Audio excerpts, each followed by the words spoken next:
is going on, everyone? Welcome to another very exciting episode right here on the MIgardener channel. This is probably gonna be one of the last videos that we do from our Mexico trip, but we had to come out here because Cindy had an aunt that had a really cool kind of permaculture forest, fruit forest going on. And I wanted to kind of highlight some of the things that they're doing and some of the things that she has done to get this kind of polyculture, permaculture forest going in the desert. And I think it's so incredible. And there's probably gonna be some things that you guys are gonna be able to take from this.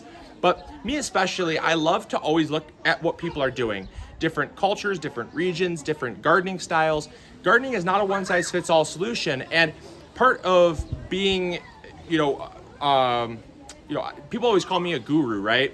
But in order for me to be able to teach people, I have to also learn stuff.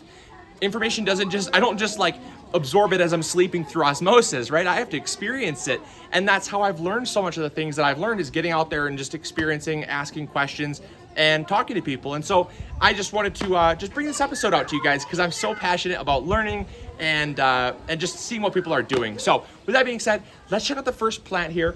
And it is a grape plant. Believe it or not, grapes in the desert. Right down here, we've got a beautiful grape vine. It's growing as an understory underneath. It's being protected by the shade of this building, so it's being protected from the heat of the sun. Very key. We talk about that a lot here in the desert. But it's also being protected by the shade of this quince tree. Now, quince trees are very, very heat tolerant and drought tolerant. They love this area very well. And it's almost like an apple. It's like an apple meets a pear, meets like a guava, kind of. I guess it's probably the best way I could describe it. But they grow very, very well here.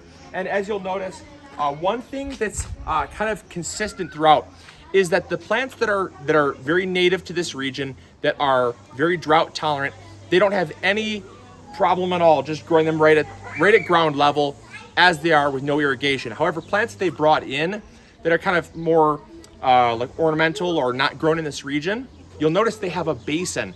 That basin allows water to catch there so that they can help conserve water. They do some minor irrigation here. They don't have a whole lot of mulching. I would love to see them like really mulch this in well, but it's not my garden. It's not my say. Your garden, your rules. So this got this quince tree here. And then we have just a regular arborvitae. You'll see here, this has got the basin where it can catch water. You'll notice dry, damp. It holds onto that water very well because of just how I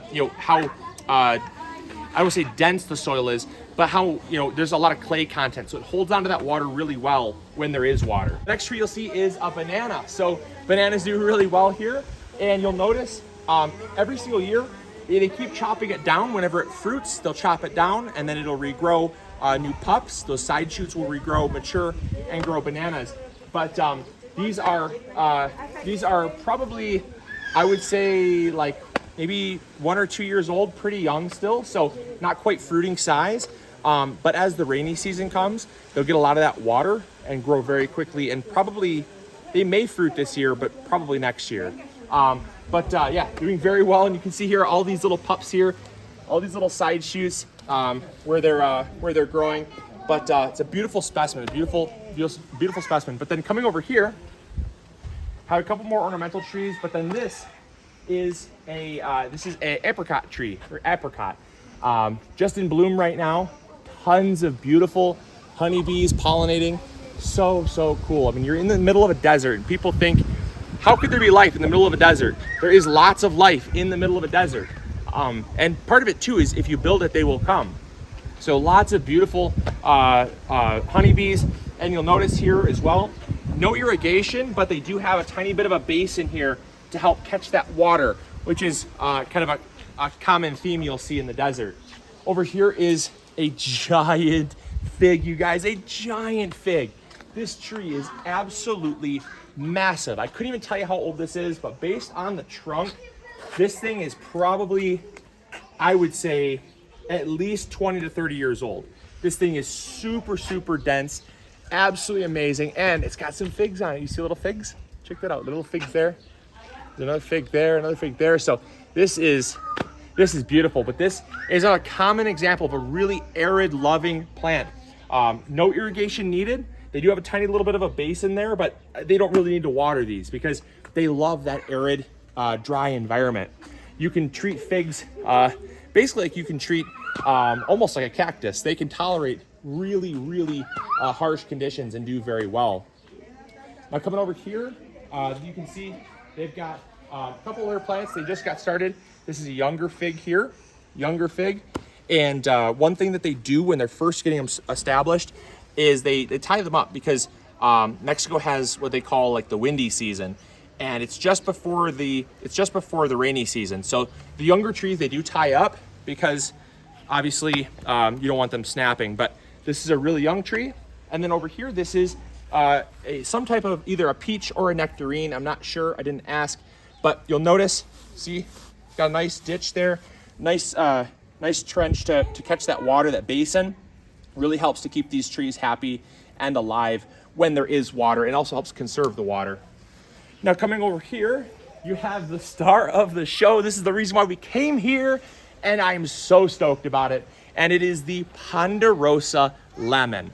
Now the Ponderosa Lemon, for those of you that don't know, you can grow these in a pot in your home, but it's very difficult because of how big they get and how established they get. These are the world's largest lemon. It's a true genetic lemon. Tastes just like a lemon, looks just like a lemon, but the size is massive. Now this year, I was told they're running small this year. They go from, it's kind of like apples, you know, you get like good fruiting years and poor fruiting years. Lemons, you'll get like big lemons and small lemons years. So they're running a little small this year, but small is crazy. Check this out. So there's one that is ripe, and I think, oh yeah, it's right over here. So check this out, you guys. Look at how big this lemon is. It is huge. Now, granted, inside there's a lot of pith. Once you peel this open, oopsie, there we go. So you can see there's a lot of pith. That right there is all, you know, that's pith there. But the scent coming off of it is incredible. It's just so aromatic. But so inside of here is probably the size of like a standard lemon, but all lemon. It's not like rind. So this rind is pretty dense, but absolutely amazing. There we go. Compost that by the base of the tree. So this is like, I mean, this is like almost a navel orange size, small grapefruit size lemon. Break it open. Lots of seeds. Lots of beautiful seeds. Now, a lot of people asked if I could grow these, take them home. You definitely could, but it's illegal for us to bring seeds across the border. But also, you cannot, these will not breed true to type. They're gonna be cross-pollinating with tons of other citrus, and it's just like apples. You know, you can't really, if you plant an apple tree, you might get an edible apple, but you also might get something that's not really an apple at all. It's kind of like in the family of an apple, like a crab apple, right? Oh my gosh, it's so lemony. Whew. And the final thing that I wanted to highlight here that is like a staple of the desert, that is so common, but it's something that's really cool that I absolutely love, are nopales or prickly pear. As you can see, this is on the other side of the wall. Someone else is growing this, but it's just another plant that you can grow that grows so well, requires absolutely no care whatsoever. Let me step back in the shade here for a second. It requires absolutely no care at all to grow because they grow here naturally. And the biggest takeaway that I could say from this is the permaculture approach is that you can grow plants that do well in this area, but when combined, they have a symbiotic effect where these plants are all going to be shading. Once they start growing, they're all going to be shading the soil. They're going to be protecting the soil. They're growing in an environment that is quite harsh, quite arid, quite dry, quite hot, but they're being done in a way that through the use of basins, water catchment systems, dense plantings as well. Once these are all full grown, I mean, it's going to create shade, which is going to protect the soil, keep the soil cool. It's going to prevent the soil from getting too hot, and they can grow amazing fruit like this in the desert, you guys. So freaking cool. I really can't thank you guys enough for joining us for these like 3 little videos we did here in Mexico. Thank you so much to all the people that have helped host us to film these videos. And yeah, I hope you guys enjoyed. I hope you learned something new. If you did enjoy, make sure to throw a thumbs up. Subscribe if you're not yet already. And let me know what you've learned from these videos here in Mexico down in the comments box below. So thank you guys so much. As always, this is Luke from the MIgardener channel reminding you to grow big or go home. I'll catch you guys later. See ya. Bye.